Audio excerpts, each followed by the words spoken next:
Jornal em Foque. Apoio Miramar Empreendimentos Imobiliários. Inovando o futuro.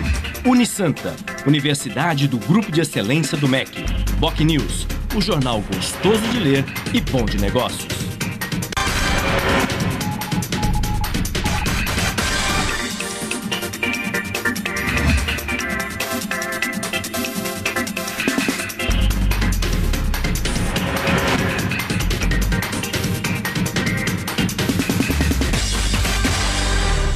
Olá, bom dia. Começa agora mais uma edição do Jornal em Foque. E hoje nós estamos recebendo com muito prazer o cientista político Aloísio Azevedo e o colega jornalista, mestre da Faculdade de Artes e Comunicação da Universidade de Santa Cecília, professor Marcos Vinícius Batista.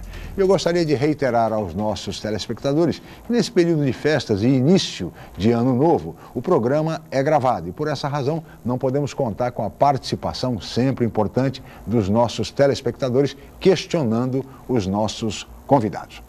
Muito bem, e nós estamos praticamente a 9 meses das eleições gerais de outubro, da sucessão presidencial, da sucessão nos estados, da renovação na Câmara Federal, renovação nas Assembleias Legislativas e de 1/3 do Senado da República. É o momento oportuno, propício para o debate em torno de temas fundamentais das transformações necessárias que o país requer. Transformações, por exemplo, como as reformas política, tributária, do sistema educacional, na segurança pública, entre outras reformas importantes para o país. Resta saber se a classe política tem interesse em promover esse debate para que essas reformas sejam implantadas no país a partir dos novos governos e da nova composição legislativa, vale dizer, a partir de 2015. Ou se, ao contrário, a classe dirigente vai permanecer do jeito que está e deixar essas reformas inadiáveis, por sinal, por conta do movimento popular, por conta do clamor das ruas. Mas o debate em torno de todos esses temas vocês acompanham tão logo nós tenhamos um rápido intervalo comercial. Voltaremos em seguida com o Jornal em Foque.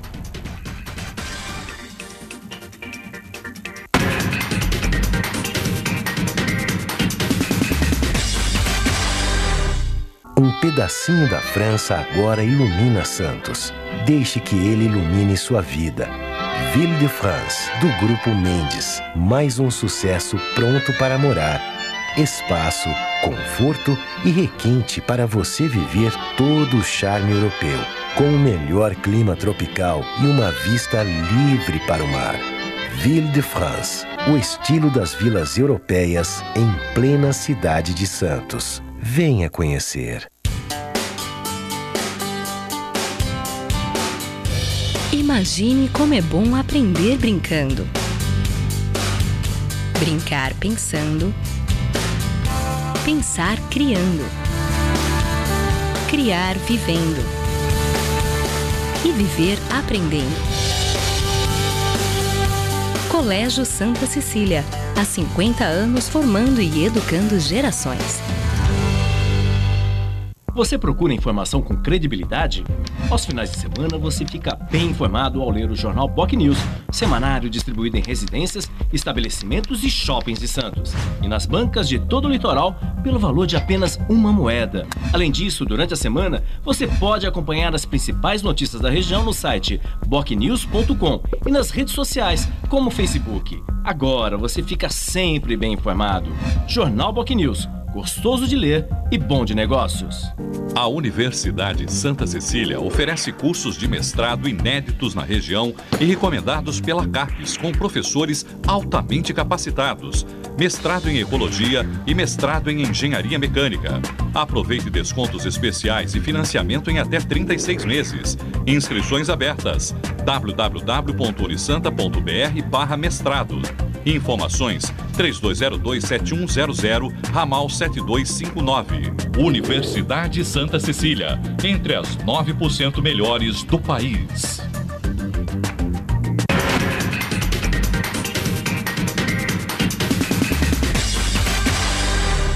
Estamos de volta com o Jornal em Foque, hoje recebendo com muito prazer o cientista político Aloysio Azevedo e o colega jornalista, professor da Faculdade de Artes e Comunicação da Universidade de Santa Cecília, Marcos Vinícius Batista. Eu gostaria de começar o programa, Aloysio, falando exatamente sobre reforma política, que é tão aguardada, tão ansiada, tão falada, no entanto, ela não acontece. Você acredita que neste ano, este debate possa ser aprofundado, um ano eleitoral, para que tenhamos, de fato, a partir de 2015, com os novos governos, uma nova composição do Congresso Nacional, de fato, a reforma política? Bom dia e muito obrigado pela presença, Luiz. Obrigado, Chico. Marcos, é um prazer estar aqui novamente. Houve uma tentativa agora, a partir da repercussão das jornadas de junho, o ano passado. Sim. Essa, em meados do ano, já estamos 6 meses de distância. Isso é impressionante como o tempo está correndo. Barbaridade.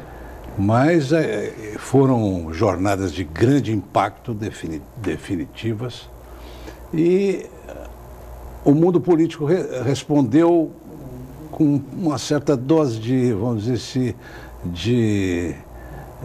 digamos assim, de... Não era para demagogia. Até, né? Agora, que é uma característica das respostas desse mundo político, está bem defasado, obsoleto. E a resposta foi da presidente, foi uma resposta um pouco mais forte, colocou a questão do plebiscito, e depois foi havendo um recuos, e a montanha pariu um rato, ao fim e ao cabo.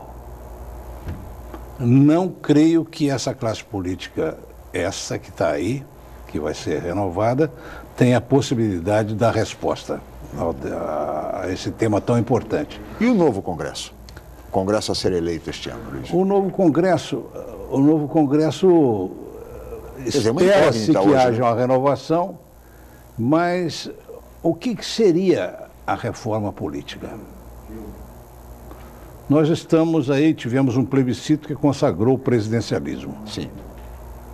A representação política, ela é feita desde do regime militar, é feita de uma maneira peculiar, porque ela beneficia, vamos dizer assim, os estados pequenos, com aquele mínimo de 8 deputados, e o São Paulo e o Rio de Janeiro, particularmente São Paulo, é sacrificado com 70, vamos dizer. Deveria ter 120, pelo menos.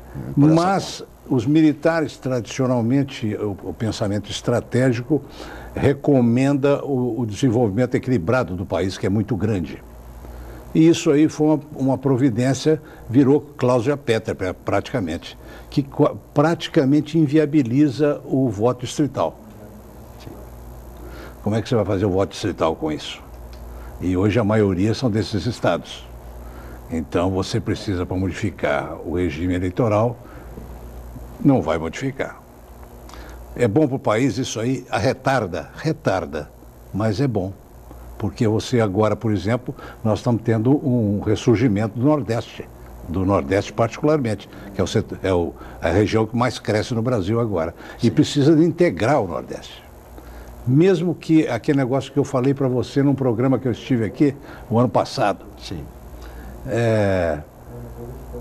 O Brasil tem uma toada diferenciada, mas é uma coisa interessante, atrasa a entrada do voto distrital.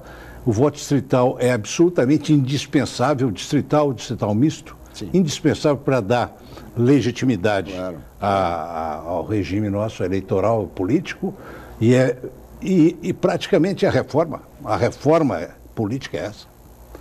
Ou, então, ela está inviabilizada nesse sentido, que é a coisa mais importante, a visão mais importante.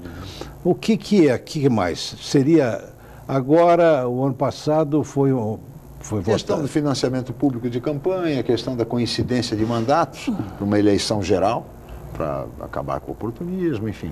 Há um esforço. Cláusula de barreira, talvez. Dizem que agora até o Caixa 2 vai ser mais presente, se de fato for confirmada a exclusão do financiamento por parte das empresas. Isso aí também é uma coisa importante. Agora, o que vai... Se essas questões forem confirmadas, essas maneiras, o militante vai passar a ter muita importância. Sim. E só o PT, rigorosamente, tem militância forte hoje, nos grandes partidos. Os outros partidos vão ser forçados a ter um discurso mais forte para criar uma militância e um partido de massa. Então, existem alguns movimentos, algumas direções que eu acho que pode haver alguma mudança e outras que estão inviabilizadas. Eu pessoalmente, não acredito em reforma política. Reforma política. Marcos Batista, bom dia, muito obrigado pela presença. Se você acredita na reforma, você acha que esse novo governo, quer dizer, um governo novo, eleito, seja reeleito por meio da presidente Dilma ou não, um governo de oposição, um novo Congresso, haverá clima, condições para a reforma política? A reforma política é quase uma utopia. A reforma política, ela é uma caricatura dentro desse discurso, dessa mentalidade da classe política brasileira. Renovação, a gente deve ter uma renovação aí de 25%, 30%. Como sempre. Que é o tradicional e tal. As jornadas de junho sinalizaram, num primeiro momento, que poderia acontecer alguma coisa um pouco mais expressiva, né? Mas ficou claramente provado que as respostas dadas pela presidente Dilma foram respostas momentâneas, paliativas, tímidas para acalmar aquela reação na rua, o que estava acontecendo na rua, tanto que o recuo foi tão rápido quanto a proposta. Agora, nesse sentido, Marcos, veja bem, me permita só interrompê-lo. Teremos Copa do Mundo em junho, um grande evento. Teremos, antes disso, Carnaval em março, né? Antes das eleições gerais. Quer dizer, esses grandes eventos não podem, vamos dizer, fazer com que essa mobilização, essas manifestações de junho, por exemplo, voltem a ocorrer em todo o país?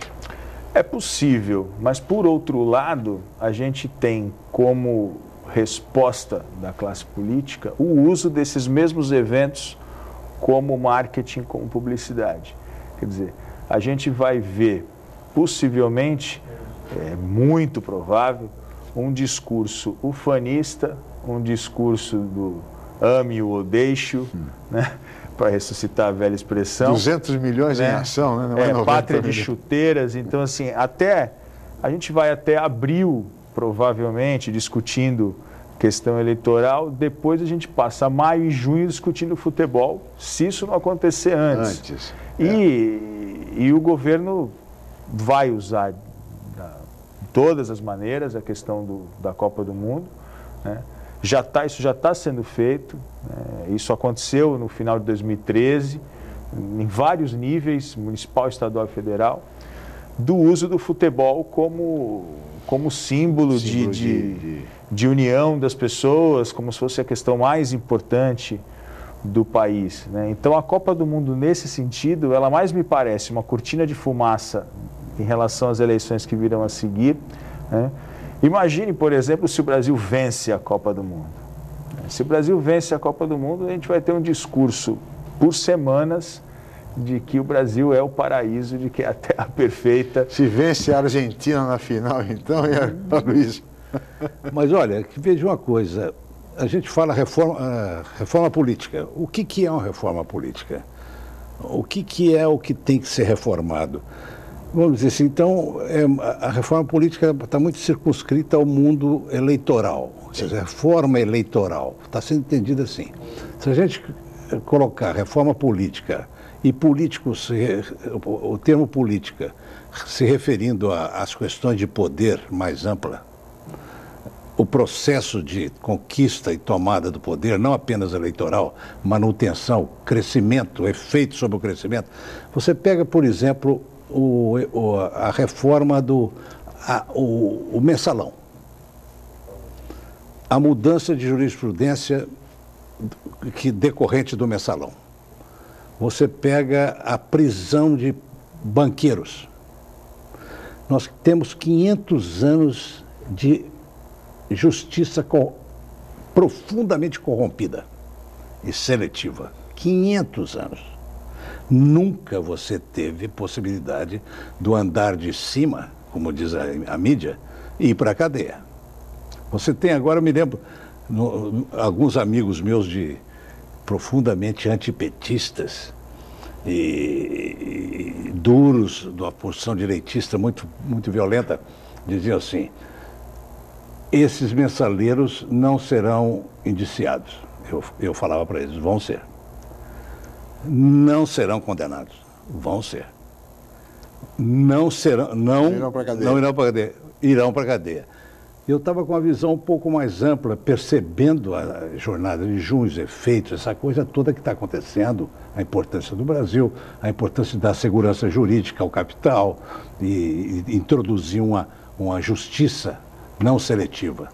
E aí aconteceu e eles hoje me cumprimentam assim, sem graça. Não acreditavam nisso aí. Agora, olha o significado disso. Sim. Olha o significado disso. Hoje, 2 expoentes políticos são um negro presidente do Supremo e a Eliana Calmon. Elas estão sendo cogitadas para disputar a eleição, né? Então, você candidata a senadora. Então, se você considerar que o poder judiciário, a atitude, a mudança no poder judiciário em 500 anos é uma reforma política, na minha opinião, é uma senhora reforma política. E do Estado brasileiro. Do Estado também, brasileiro. Né? Você pega o efeito imediato das jornadas de junho sobre a discussão da PEC 37. Sim. A PEC 37 ia acabar com o Ministério Público, que é hoje um elemento do Poder Judiciário da maior transcendência, porque é aquele que está produzindo processos no nível do Estado, processando vamos dizer, o crime de colarinho branco. O andar de cima. O andar de cima. Uma banqueira presa, está lá, banqueira presa. Quando você pode imaginar? Antes, o que é? A justiça nossa era para justiciar, não atendia nada. O negro, a prostituta, essa coisa toda, quer dizer, era objeto de ação penal. No nível administrativo não chegava a ser julgado, vai para a cadeia direto. E agora você põe uma banqueira presa. Isso é reforma política? Isso é profundamente reforma política. Você pega esse processo que está agora na Prefeitura de São Paulo. Todos esses altos funcionários ganhando mais de 20 mil por mês, não é? Foram pegos por uma ação do Poder Executivo de novo tipo, capaz de, por efeito de demonstração de poder de consumo, riqueza, disposição de riqueza. A partir daí você criar um processo. Isso é reforma política. Isso é reforma política no poder executivo. Isso enche de esperança o povo que aprendeu a não acreditar de jeito nenhum nessa área, né, começa a acreditar na possibilidade de justiça.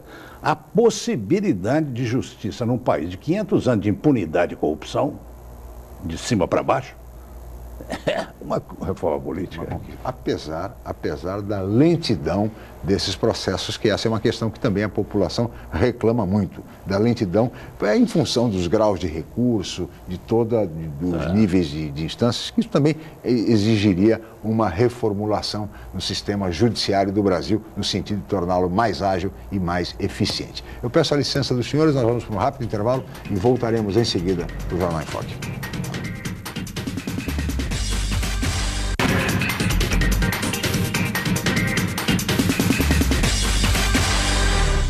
Um pedacinho da França agora ilumina Santos. Deixe que ele ilumine sua vida. Ville de France, do Grupo Mendes. Mais um sucesso pronto para morar. Espaço, conforto e requinte para você viver todo o charme europeu. Com o melhor clima tropical e uma vista livre para o mar. Ville de France, o estilo das vilas europeias em plena cidade de Santos. Venha conhecer. Excelência é estar entre as melhores universidades do país. É ter um preço justo, programas de financiamento e bolsas de estudo. Excelência é ter laboratórios dentre os melhores do Brasil, segundo o MEC. É prestar cerca de 2 milhões de atendimentos anuais gratuitos. Unisanta, Universidade do Grupo de Excelência, entre as 9% melhores do Brasil. Vestibular Universidade Santa Cecília. Inscreva-se já! O Jornal Boc News está mais perto de você.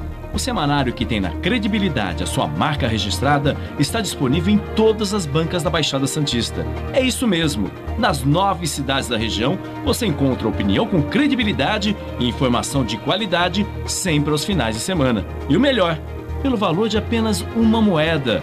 Peça o Boc News ao seu jornaleiro. Jornal Boc News. Gostoso de ler e bom de negócios. Natação.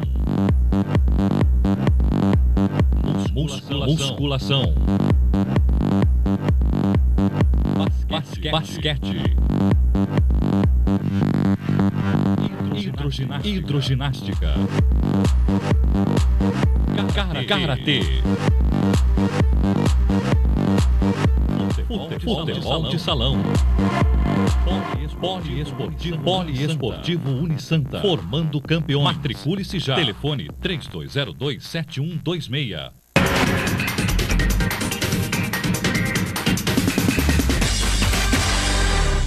Muito bem, estamos de volta com o Jornal em Foque e hoje recebendo com muito prazer o cientista político Aloysio Azevedo e o professor Marcos Vinícius Batista, professor da Faculdade de Artes e Comunicação da Universidade Santa Cecília e jornalista. Eu gostaria agora, Marcos, de lhe colocar o seguinte: diante de tudo aquilo que o Aloysio disse no bloco anterior, o exemplo do mensalão, a condenação pelo Supremo Tribunal Federal, a prisão dos mensaleiros, ícones aí da política, enfim, do mundo econômico, banqueiros, etc. e tal. Está em marcha uma revolução ética no Brasil? Olha, Chico, eu sou um pouquinho mais pessimista. Eu temo que seja uma exceção que confirme a regra.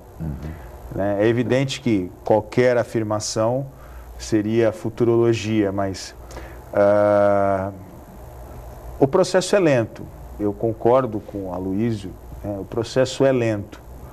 São 500 anos e a gente talvez não veja grandes mudanças nos próximos 10, 15 anos. É sintomático, evidentemente, a questão do mensalão e os resultados finais, tá certo? Mas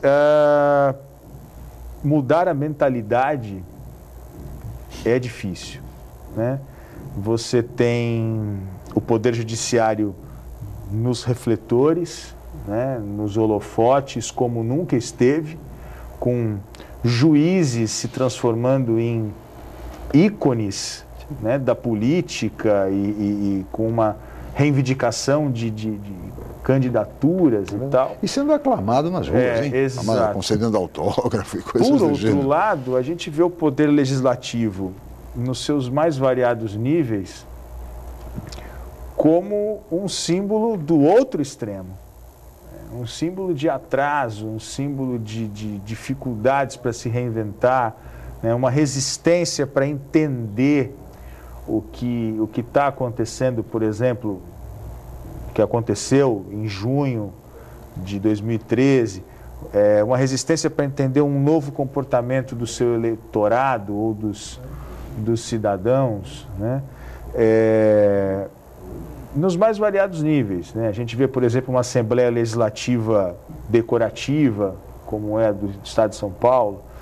A gente vê uma arrogância, uma presunção por parte do Congresso Nacional, diante de como se fosse uma ilha, se nada o afetasse. Sim. A gente abre os jornais, a gente vê exemplos de comportamentos pontuais da classe política, né, desde uso de helicópteros para a família, levar o né?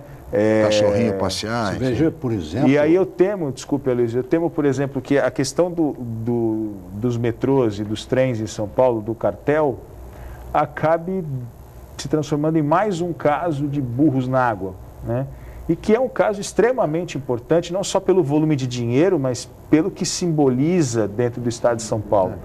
Então, eu adoraria que essa mentalidade se alterasse de uma maneira mais acelerada, né, para que a gente não tivesse depois, com 10, 20 anos, olhasse para trás e pensasse, poxa, o caso dos mensaleiros foi uma oportunidade que nós deixamos passar. O divisor de águas. Luiz, você acredita nessa revolução ética que vem por aí? Está em curso. Não é que eu acredito, está em curso. Como o Marcos disse, pode ser que a coisa esteja um pouco mais lenta do que a gente desejaria, mas que nunca houve. A elite brasileira há 500 anos nada de braçada, explora. A concentração de renda no Brasil é a coisa mais violenta do mundo. Escandalosa.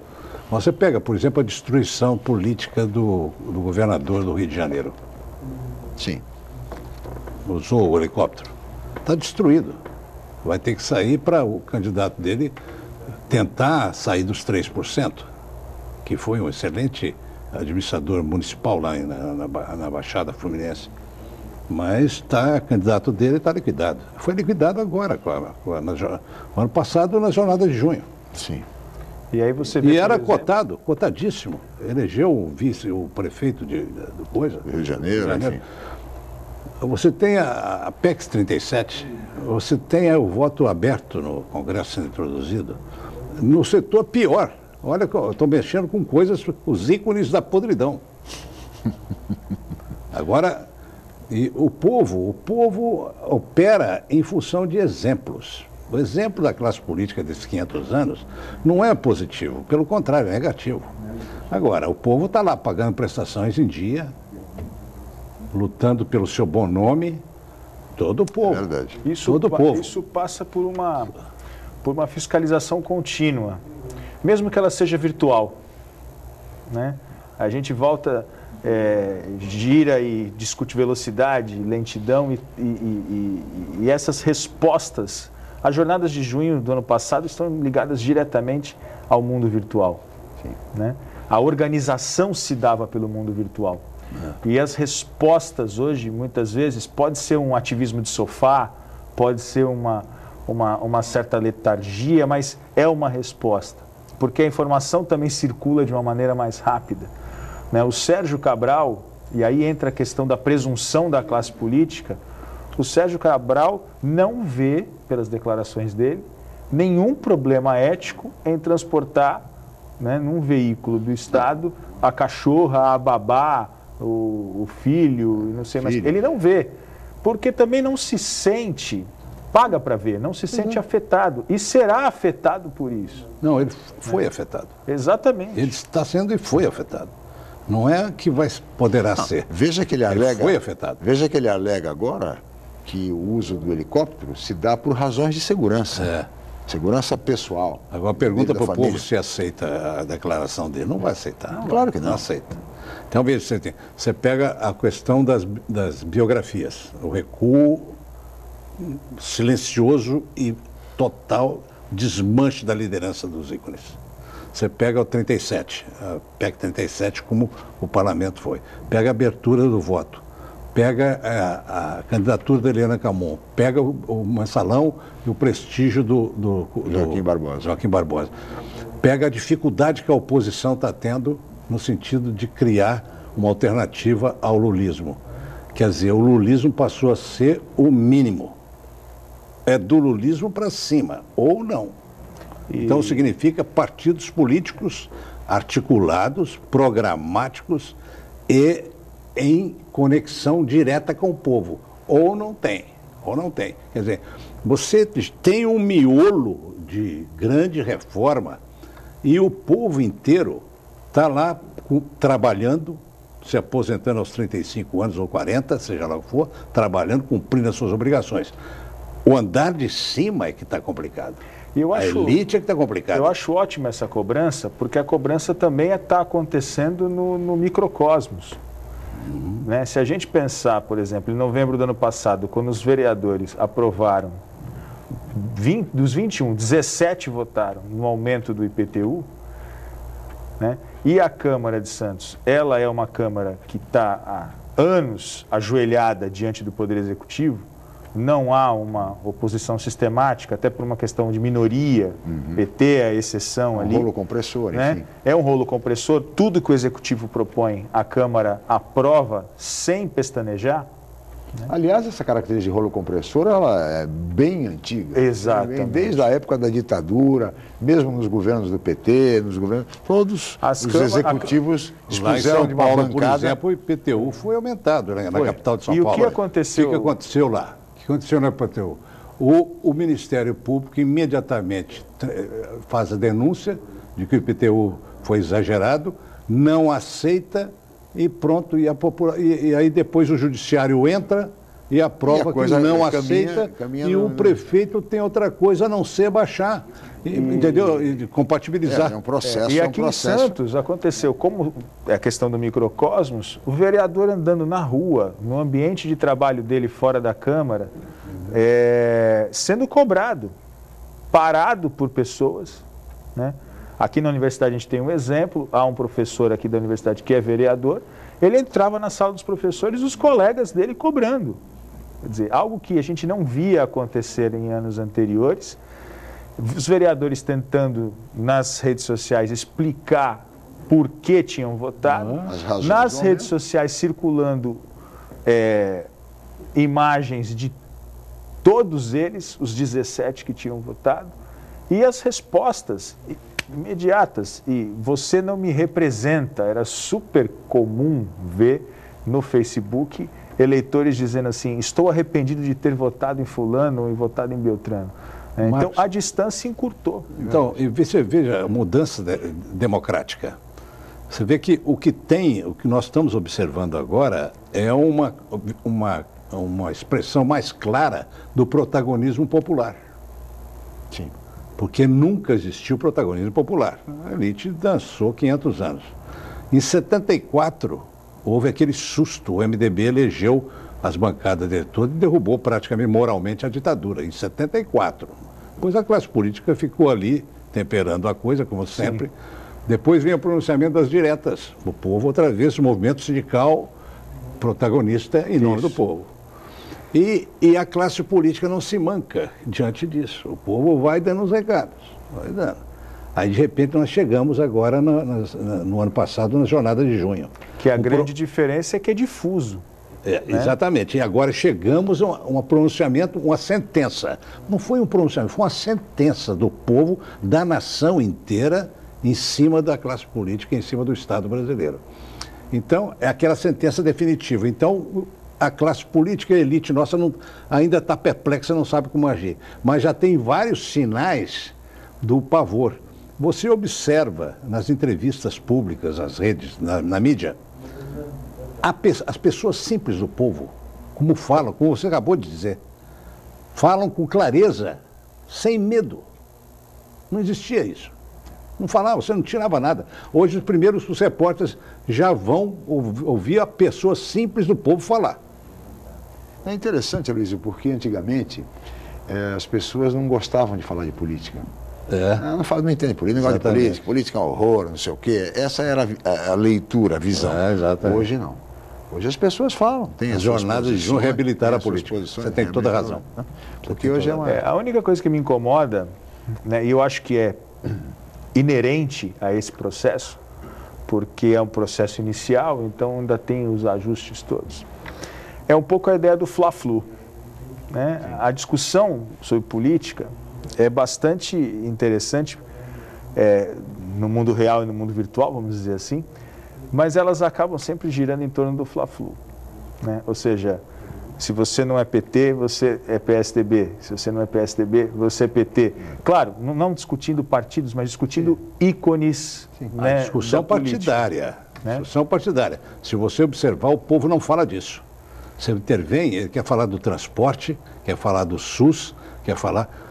Você imaginou a questão da saúde sendo discutida antes, que é a questão do povo, como está sendo discutida hoje?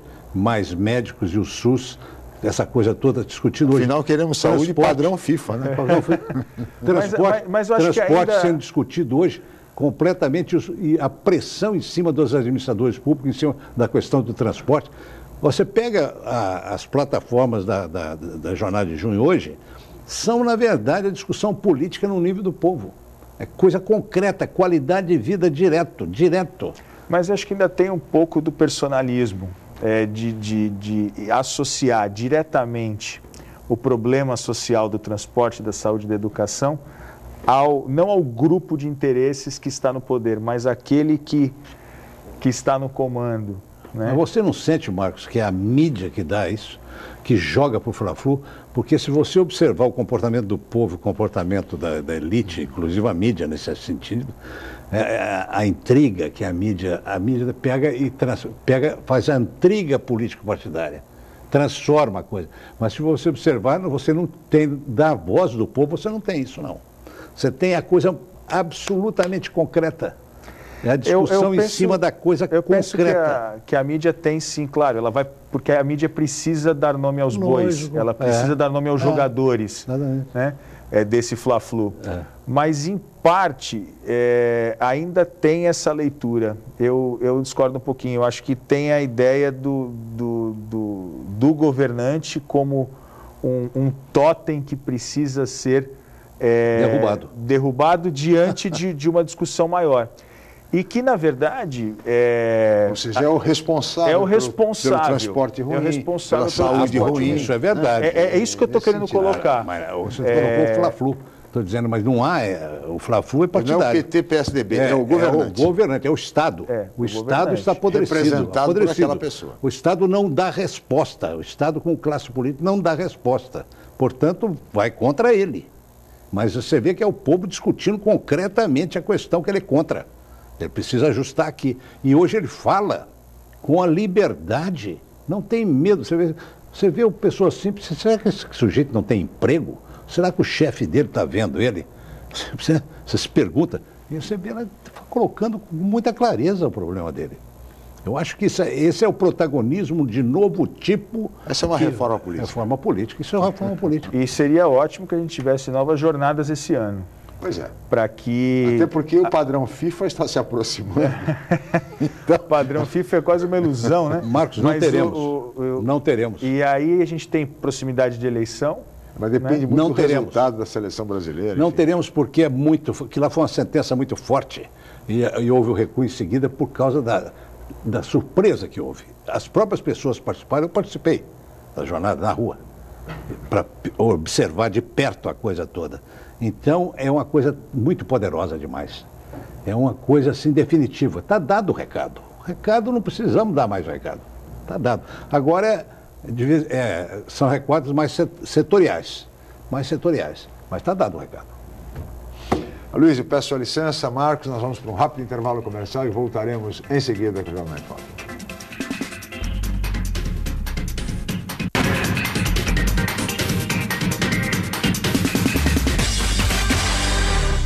Um pedacinho da França agora ilumina Santos. Deixe que ele ilumine sua vida.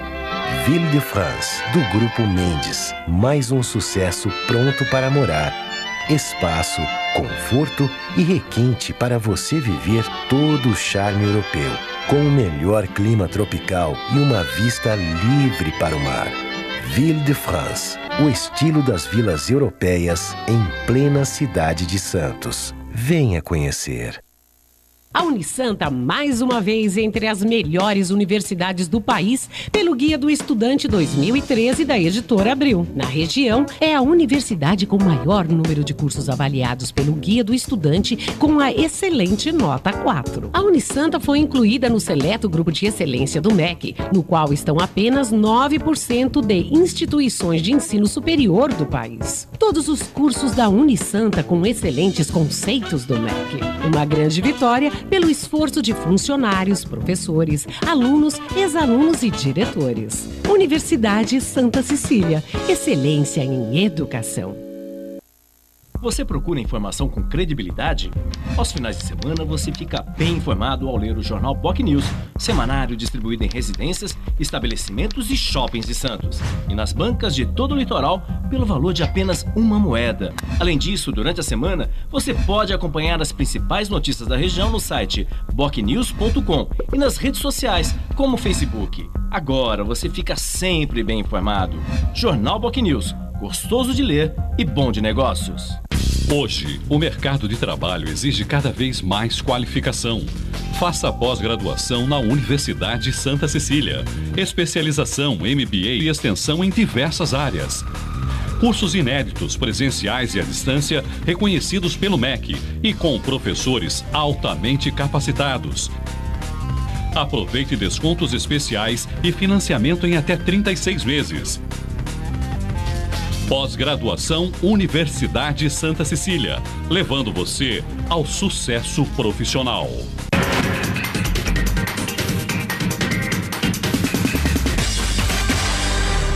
Muito bem, estamos de volta com o Jornal em Foque e hoje recebendo com muito prazer o cientista político Aloysio Azevedo e também o colega jornalista, professor, mestre da Faculdade de Artes e Comunicação da Universidade de Santa Cecília, Marcos Vinícius Batista. Aloysio, eu queria trazer agora a discussão um pouco aqui para a nossa região neste ano eleitoral. A Baixada Santista, que já teve em legislaturas anteriores uma grande representação, uma forte representação de deputados federais e deputados estaduais, hoje está limitada a 2 deputados estaduais e 2 deputados federais. E nós temos já nesse período pré-eleitoral um sem número de pré-candidatos à deputação, o que é normal aqui na região. Então, um grande número de pré-candidatos, que depois serão candidatos, certamente, né? E vão, evidentemente, dividir o eleitorado, pulverizar a votação, e é possível que a Baixada, mais uma vez, continue, pelo menos, com uma representação diminuta no parlamento. Diante do novo governo, diante do novo momento que o Brasil vai viver a partir de 2015, de novos congressistas, enfim, de alguma renovação nas casas legislativas, de que modo uma região como a nossa, pela sua importância histórica, econômica, política mesmo, poderia alcançar uma representação parlamentar maior, mais qualificada para fazer, enfim, para representar efetivamente a nossa região. Os partidos têm de ser mais seletivos, mais criteriosos na concessão de legendas? Eu acho que sempre, pelo menos no meu período histórico, a Baixada nunca deu uma resposta política e propôs um processo de integração à altura da sua importância histórica e da sua importância econômica. Sim. Então, sempre teve essa. Você conhece a minha posição, o Marcos também conhece, eu colocava isso aqui com certo cuidado antigamente, mas hoje tem mais condições, porque a crise implica que a gente coloque as coisas com muita clareza. Muita clareza, sem dúvida. Eu acho que com o tempo, Santos particularmente, mas a Baixada, essa questão do turismo, a beleza, a paz, a ligação com a paz, impôs à Baixada uma migração de lá para cá. Tem a dificuldade de subir a muralha, tradicional muralha. Então, isso é um problema, até simbólico, sim, de subir para a União. Uma influência nacional, a Baixada. Mas 1/3 de Santos particularmente, mas da Baixada, suponho que 1/3, houve muita aposentadoria do setor público. Então, de repente, nós tivemos aqui um nível de conformismo, um nível de, digamos assim, de apatia nessa parte, que só pode ser explicada pelo controle que esses aposentados do setor público assumiram da região e da cidade. É incrível como, olha, depois do pré-sal, então nem se fala, mas o Porto de Santos, o pré-sal, o turismo, tudo isso tinha que levar essa região a uma intervenção fantástica no nível. Claro. Tem a muralha física e tudo, mas funcionou como uma muralha mental. Então é uma coisa incrível. E eu só posso, pela experiência que eu tive aqui, atribuir ao tipo de aposentado que acabou vindo para cá, que só quer a paz do cemitério, não quer mexer com nada, não quer fazer nada, só pensa na coisa dele. Então, eu acho que é isso que dificulta. E tem a cultura do veranismo, né? Cultura do veranismo, aquele negócio que a gente falava. Então, eu tenho uma pena com a molecada, com a juventude daqui, porque isso é um procedimento de velho e você tem também uma juventude aqui que precisa subir, precisa de tratar do seu futuro, né? É e isso aí afeta demais. O Marcos é professor universitário, ele lida com a juventude, né? Professor em diversas universidades, em diversos cursos, inclusive aqui da Universidade de Santa Cecília, e o Marcos tem essa relação muito próxima com a juventude, né, Marcos? Olha, não tem aquela expressão Brasil, um país do futuro? A Baixada Santista é a região do futuro. Se a gente fizer um retrospecto histórico, não precisa ir muito longe, né? Não precisa voltar lá no século XVIII, que Santos era miserável e tal, né? Mas a Baixada Santista está sempre esperando uma galinha dos ovos de ouro, né? Era o turismo de negócios 5 anos atrás, aí de lá para cá o discurso do pré-sal. Então a gente está sempre esperando algo acontecer, vindo de fora para dentro, não de dentro para fora. E você tem uma paralisia nesse sentido, né? E quando a gente olha para a política, a gente vê a mesma paralisia. Ou seja, a gente vai ter, como você falou, Chico, na abertura do bloco, uma quantidade excessiva de candidatos, e aí é tiro no pé, né? As lideranças políticas são as mesmas, não há uma mudança, não há uma renovação, não surgiram novas lideranças. Ah, mas o prefeito de Santos é jovem, mas ele está há 10 anos na política já, os mais variados cargos, né? Deputado duas vezes. Deputado, secretário, quer dizer, ele praticamente não exerceu o mandato de deputado, foi sempre secretário estadual, mudando de pastas e tal. Então a gente não tem a formação de novos líderes políticos. Então a gente vai continuar com os mesmos representantes, buscando espaço na Assembleia Legislativa e na Câmara Federal. É o Mourão na Praia Grande, né, que abandonaria novamente a Prefeitura da Praia Grande, como ele sempre fez. O Márcio França, talvez, né? A Thelma tentando a Assembleia Legislativa outra vez. O próprio Beto Mansur. O próprio Beto Mansur. Quer dizer, a gente olha, são políticos que já estão aí com 60 anos, 70 anos, e a gente não vê a formação de novas lideranças políticas para oxigenar esse cenário, né?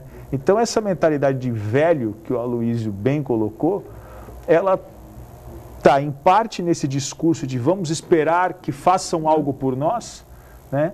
Que venha de fora, como que venha falou, de né? fora, e a falta de renovação da classe política. O maior símbolo disso tudo, na minha opinião, é a região metropolitana da Baixada Santista, que nunca existiu, que sempre foi um discurso muito bem colocado, mas na prática ela não existe. Veja, se você considerar que uma região metropolitana pressupõe soluções comuns para problemas comuns, e que o transporte público é o fator de integração de uma região metropolitana, que sem um transporte público você não consegue, na verdade, integrar essa região metropolitana.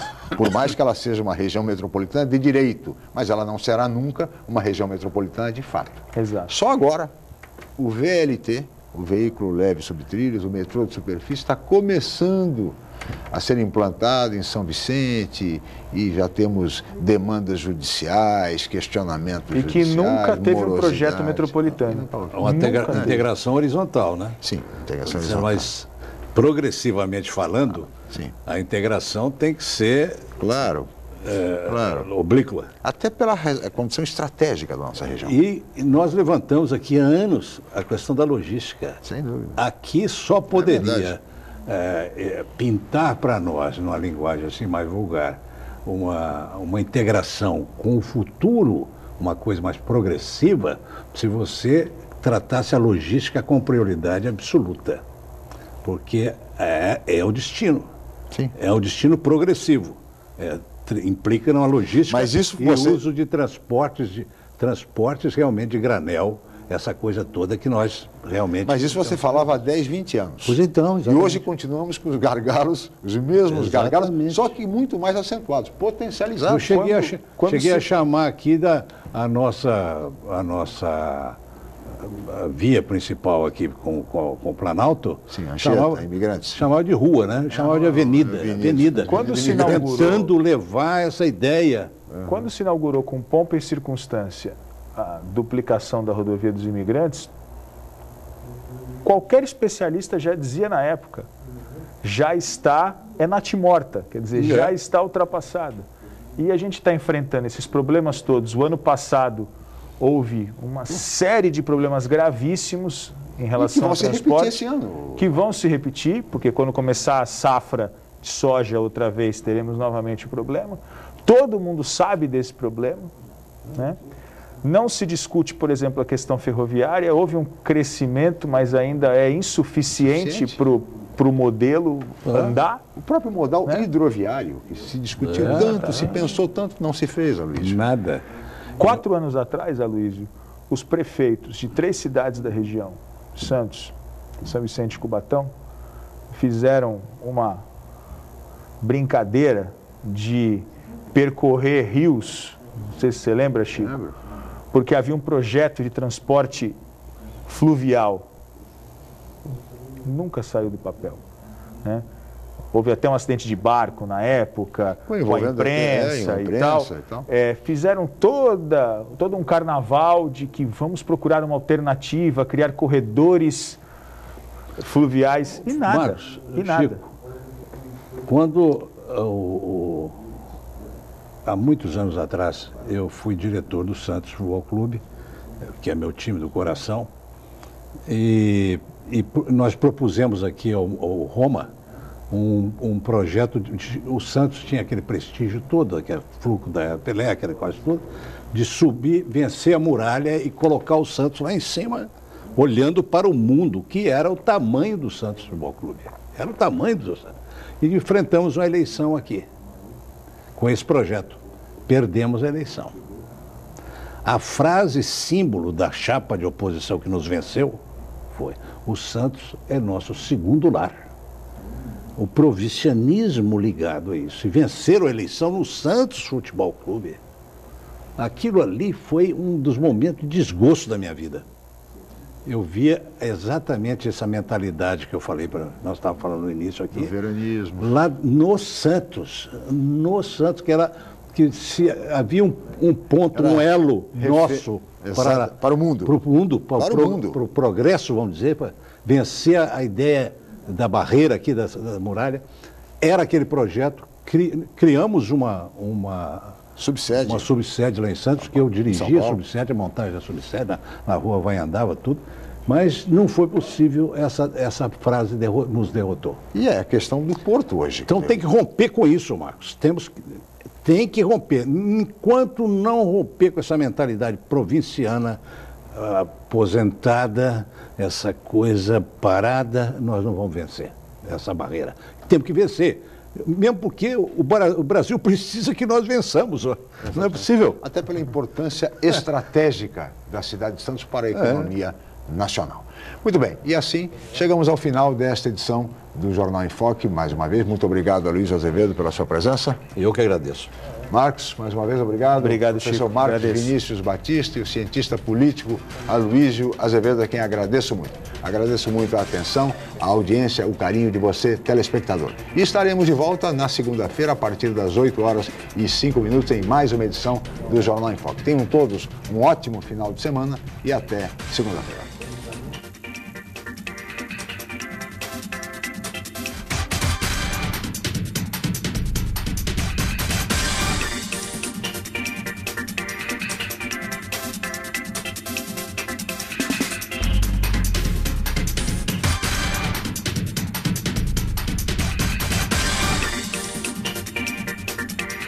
Jornal em Foque. Apoio Miramar Empreendimentos Imobiliários. Inovando o futuro. Unisanta, Universidade do Grupo de Excelência do MEC. BocNews, o jornal gostoso de ler e bom de negócios.